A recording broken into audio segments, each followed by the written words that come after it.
राजकोट किल्ल्यावरील पोलीस धमकी प्रकरणी नितेश राणेंनी स्पष्टीकरण दिलंय।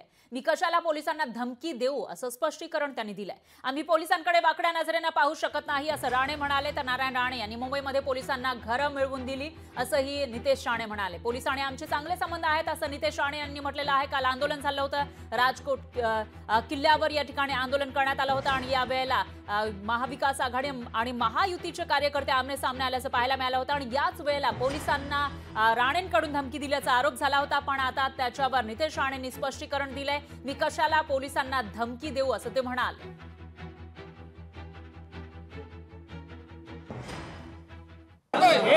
कोणी घोषणाबाजी द्यायची नाही साहेब, पोलिसांना जेवढं त्यांना सहकार्य करा, पण यापुढे आमच्या या जिल्ह्यात पोलिसांविरुद्ध असहकार्य असेल आणि त्यांना येऊ दे, तुम्ही त्यांना आमच्या अंगावर जायला परवानगी द्या। मी बघतो घरात खेचून एकेकाला रात्रभर मारून टाकेन, सोडणार का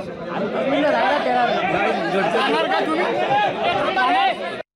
गेल्या वेळी आलेलो पोलीस मध्ये सांगलीमध्ये हे लोकांना वाटलं का माझ्या पोलीस बांधवांना मी धमकी देऊन गेलो? कशाला धमकी देऊ?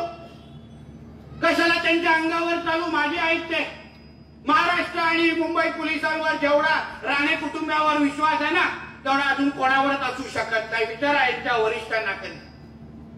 माझे वडील जेव्हा मुख्यमंत्री होते या राज्याचे, तेव्हा पोलिसांना सर्वात जास्त घरं देणाऱ्या नारायण राणेचा हा मुलगा आहे नितेश राणे, हे लक्षात ठेवा।